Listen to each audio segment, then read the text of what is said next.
Hi, my name is Alec Crosswell. This is my presentation on the impacts of the rising feral deer population on Tasmania's natural environment. The first populations of fallow deer were introduced from England to Tasmania as a hunting resource in the 1830s.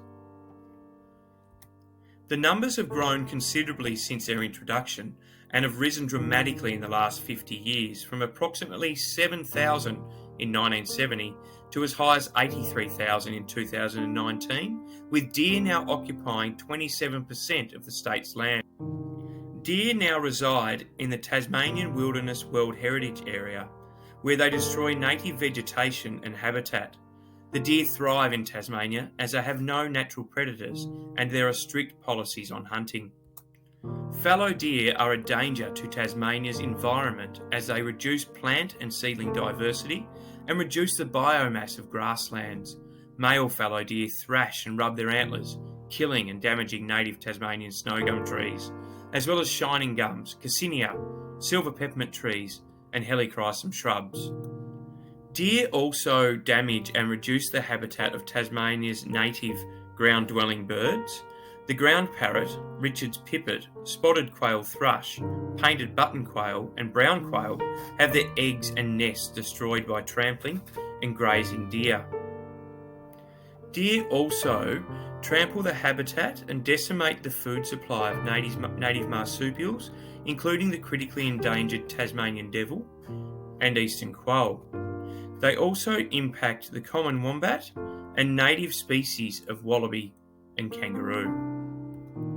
Fallow deer are partly protected under the Nature Conservation Act 2002 and can only be killed by licensed hunters during restricted annual seasons or by professional shooters and property owners using property protection permits. Hunters are allowed one male deer in a short season from late February to early April. There is limited hunting permitted in national parks, which means there is little population control of the deer residing there. If control measures aren't improved, it is predicted that deer will reside in over 50% of the state and reach 1 million by 2050. They will move further into highly sensitive national parks and conservation areas, having a devastating impact on Tasmania's world-famous flora and fauna. The deer have already spread into Tasmania's world-renowned areas, including Douglas Apsley, Ben Lomond, Freycinet, and Walls of Jerusalem National Parks, as well as the Arthur Pymon and Central Plateau conservation areas. The state government proposes the use of helicopter culls and baiting to completely eradicate the animals from national parks and conservation areas. They also plan to give property owners greater control over the populations on their lands by allowing them to cull more deer. The proposal does not include any changes to the legislation around recreational hunting, with hunters still only allowed to take one male deer per year.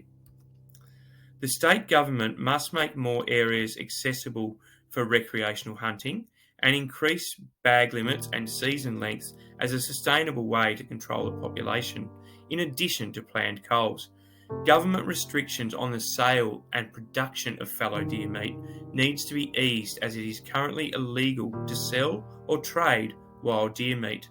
This will allow deer to be commercially harvested, which can be used as a sustainable method of population control. There needs to be further studies on the expansion and impacts of deer to guide future policies, and collaboration between the state government, community, and agricultural sectors is essential.